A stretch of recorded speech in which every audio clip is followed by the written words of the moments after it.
Okay, think we go. Okay, so Yashikok, everybody, for coming, and we really appreciate it. Very special moment in for the shul, Ahavas Torah of Henderson, Nevada, and we're beginning right at the beginning of Mishna Brura. Again, we can't imagine what the Chafetz Chaim was like, but sources say that I don't want to say what the sources were, that the Chafetz Chaim reached incredible levels of depth in learning when he was preparing the Mishnah Brura. And it's beautiful everybody skips over the introductions, the Hakdamas that all these great people write in various svarim.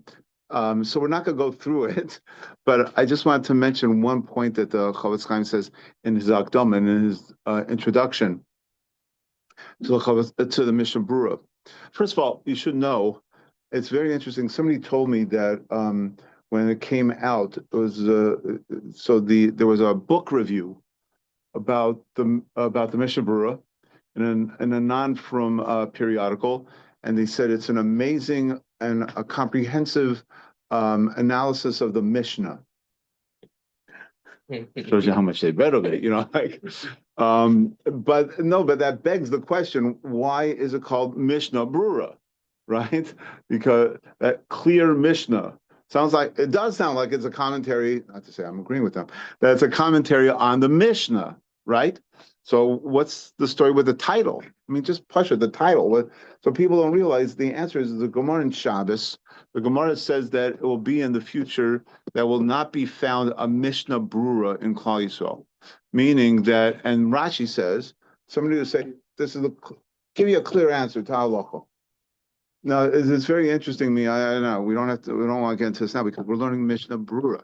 So, but it is very interesting. A lot of times you call a Rav for a Shaila. What will he say? It's a machlokas. It's a machlokas. So that's part of it. But again, I don't want to get into too much. But when you're exposed, as I have been, Baruch Hashem, to people like Rav Moshe Feinstein, Zeichat Racha, or Rav Scheinberg, or great people like this, you begin to realize, again, not to get too far up afield, but I remember one time my in-laws, Alayhim Shalom, were out at my house, and they were from Hungary and Czechoslovakia, and I was younger then, obviously, and they said, the Rabbanim today, they're not like the Rabbanim in Europe. Hello, I'm here. Hello. But, I did take offense to it, but I shouldn't have because, you can't compare me to previous generations. But anyways, what I want to bring out is the Chafetz Chaim talks about the importance of learning Torah. Again, you should read the Hakdama. It's stunning. But the Chafetz Chaim says that learning Torah is like food. In other words, the same way your body, we're going to go through a fast day. I don't know about you. It shows you how fasting is all psychological. I always find the hardest fast for me during the year is Asar B'Tevos. The shortest fast. Why? Because, that's the shortest fast. So, you're not geared up. It's not like Yom Kippur or, so, but, we go through a fast and all of a sudden you go through a fast, like an 11-hour fast. So you can't wait to break the fast. Right? A body needs physical sustenance. You need food, right? So the Chafetz Chaim says this. It's the exact same thing to Torah. If you go without food for a certain amount of time, you feel weak, you begin to get affected in it. He said you have to understand your neshama is the same way with Torah. If you go without Torah, I said this to somebody recently. If you go out without Torah for a day, it's like you didn't eat food for a day. That's what it is. And then he takes it further and he says, your food in Olam Haba, what's going to sustain your neshama in Olam Haba? It's the Torah you learn now. It's the Torah you learn in Olam Haza. And then again, he says, B'chol teva v'teva sha'adam lomei Torah hu mitzvos aseh b'fnei asma. Every word of Torah you learn is a separate mitzvah. Says this in other places also. That's why Talmud Torah Keneged Kulam, because every word of Torah you learn is another mitzvah. So he makes in other places, the Chafetz Chaim makes a calculation that a person could say 200 words a minute. So imagine, that's 200 mitzvahs. That's 200 mitzvahs. How long will it take Sheikh and Lulav to do, So again, we have to realize these ideas are so important, that Torah is our food. It keeps us going. And every word of Torah, every word is, right? I don't know, whatever you're learning, Vaydaber Hashem el Moshe lemor, boom, 5 mitzvahs. Amazing thing. Okay, and speaking of which, so let's start. So now again, the Mishna Brura is very unique, as opposed to the Kitzur Shulchan Aruch or the Aruch HaShulchan or others, where they lay out the halakha. The Chafetz Chaim did it different, and that is he kept the Mechaber and the Ramah. So in other words, what we'll be learning is the Mechaber, the Shulchan Aruch or Yosef Karo, and then we'll be learning the Ramah. Then I'll tell you outside, hopefully, various Mishnah Beruras, which I think are important. Just so you should know, the way I do it is, so that's the way I do it. Also, periodically, I'll be sprinkling in others. Like, for example, the Aruch HaShulchan, Rav Michael Epstein, the Rav of Nevardik, not the Rashiv of Nevardik, don't get them mixed up. It was the Rav of the city of Nevardik, or Nevardik, depending where you come from. And also, I'll once in a while mention the Marsham. Marsham was from Brizan, and his name was Rav Shalom Shvadron. Yes, it was his grandson. Rav Shalom Shvadron was the Marsham's grandson, the Das Torah Marsham. And in fact, Rav Shalom Shvadron reprinted, or got published the Sefer of his grandfather, and he was a famous Gaon in Lithuania. In Galicia. And before he was in Barzhan, he was in Zlochev. And the reason why I'm mentioning that is because my grandfather, Chaim Shalom, who hopefully will meet my son, Chaim Shalom, who was named for him, lived in Zlochev. So I have a feeling that my grandfather knew or met or something the Marsham. He was the Marsham. And also Rabbi First, who's one of my mentors in Halacha, uses the Marsham a lot. So that's how I got into the Marsham. That's how I got the Das Torah. It's the Das Torah. So you'll hear me mentioning the Mishnah Brura and then other things, and sometimes I'll mention the Biur Halacha also. But sometimes you'll hear me speaking about the Das Torah, the Marsham, or the Aruch HaShulchan. Okay? Good. Also, you probably know. So the Chafetz Chaim, we have the Mechaber and the Ramah, and then the Chafetz Chaim wrote the Mishnah Brura. But in addition to that, there's the Biur Halacha, where the Chafetz Chaim goes more deeply into the halacha. Sometimes when you're learning Gemara, believe it or not, you see the way the Chafetz Chaim learned the sugya. It's sometimes fascinating. And then on the bottom, he wrote the Chafetz Chaim wrote another thing, the Sha'ar Tzion, which is our footnotes. Sometimes the Chafetz Chaim adds in other things, also all the way in the bottom of the Sha'ar Tzion, but in general, it's footnotes. Okay, so let's start. You heard me speak about this a couple of weeks ago. Yitgaber KaAri, the Mechaber says a person should wake up like a lion. Lama Baboker, to get up in the morning, La Avodas Boro, to serve one's creator. Jehehu Me'ora Shachar, you should be waking up around dawn. You should be greeting the morning. So now the Biur Halacha, something we talked about a couple nights ago when we were the first night when we were learning the Rambam between Min Chamav. So the Biur Halacha brings down the 6 constant mitzvos. Very important for all of us to be aware of. So the Chafetz Chaim lists the 6 constant mitzvos, which you could do anytime, any place, under any circumstance. And these 6 mitzvahs are constant. So in other words, we have to be constantly aware of these concepts, of these things. Number 1, Aleph. Lahamid, now again, I'm in the Biur Halacha if you want. The second Biur Halacha, Huklal Gadol. Lahamid sheyesh eloka echad ba'olam. To believe that there's one God, singular God, not like other religions. There's the ghost and the this and the that and all sorts of things. Trinity. That's called shituf.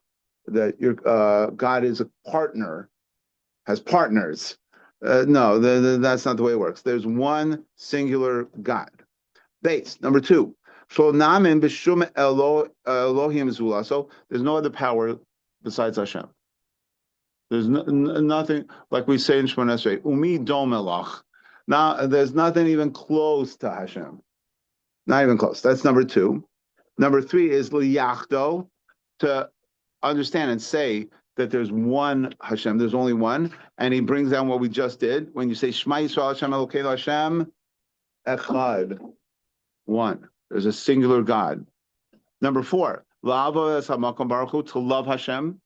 To love Hashem, that's number 4. Number 5, Lios Yiras Hashem Yisparach Al Panav Tamid Levilti Yachta. Also, you should fear of Hashem, have that awareness of Hashem constantly, like we're saying now, so that you don't do an avera. And the last one, number 6, is Shlo Nasur Achar Machshavas Halev Uyiras Hainaim. Very interesting. You shouldn't go after the thoughts of our heart, and what we see with our eyes. And this one's very interesting, at least to me, because the Chafetz Chaim says, what does this mean? What does it mean? We should go after our minds and our hearts. Shenamar, because the pasuk said, we just said again in Shema, Lo sasura acharei levavchem, don't go after your heart. V'amru chachamim, what does that mean? So the Gemara explains, acharei levavchem zu apikorsus. When we talk about going after our heart, that means thinking heretical thoughts. Maybe there isn't a God, maybe there isn't, maybe a person dies, that is the end, and there's nothing afterwards. That's apikorsus. But he takes it a little farther. Well, we'll see. Abikarsus, yeah. Uvechlal abikarsus, and included in abikarsus is umakshavas zaros shehem hapech das haTorah. Very interesting to me. What's abikarsus? Abikarsus, it's you don't believe in God, you believe in, So the Chafetz Chaim takes it a little further. He says, any thought which is opposite of das Torah. Right? So, like this, a person, Shomer Shabbos, it's nice. But he says, those were Shivas, they're old men, they don't know what they're talking about. And, so that's apikorsus. And then he says, and what's acharei einech? I'm going after your eyes. Humi shehu rodev achar tavas ha'olam mibli sheyiskaven b'zeh klal v'kavana tova. If a person pursues physical things and to consume them without any intent for something good, kolomar. In other words, what does that mean? Shlo yaseh osam kedei shlo yaseh osam kedei sheyamo bari v'yuchol lishtado b'avos ha'baroro. Very interesting Chafetz Chaim, Mishnah Brura, Biur Halacha. The Chafetz Chaim says, what's nus? What's acharei einechem? If you go after anything, not just your eyes, but any desire purely for a physical reason and no greater purpose. What's a greater purpose? That you should be healthy. So again, we're not like other religions. You don't have to live with a loincloth in a cave somewhere, right? No. Right? We know we eat food and we enjoy the food, and there's nothing wrong with it. But you have to take it a step further. I'm eating this food. Why? Because I want to gobble down the hamburger? No. It's to enjoy the hamburger. Nothing wrong with it, as long as it's kosher, right? But even besides that, that still could be znus. But I'm eating it. Why? Just take it one more step.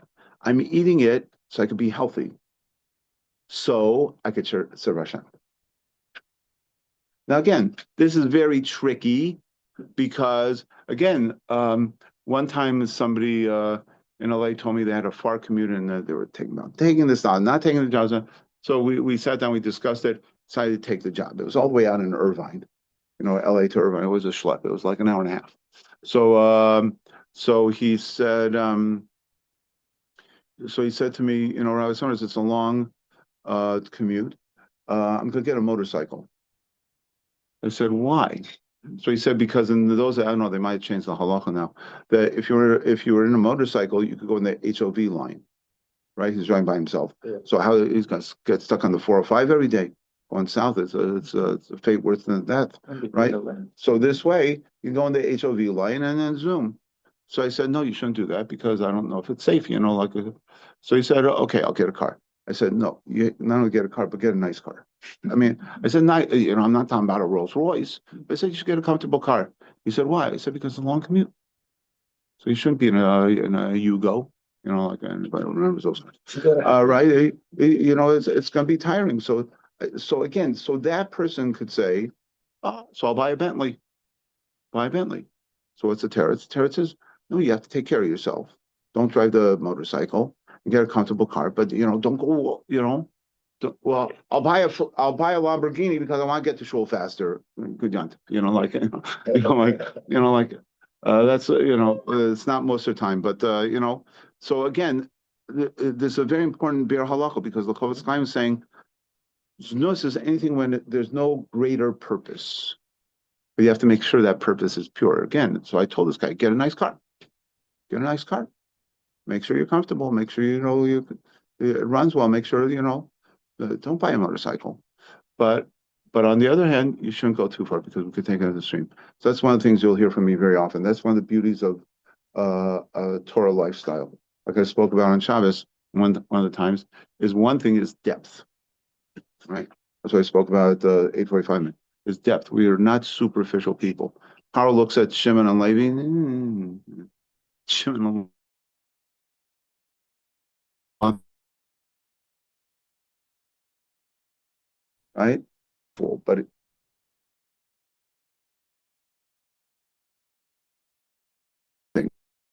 deeper, right? The other thing is balance, right?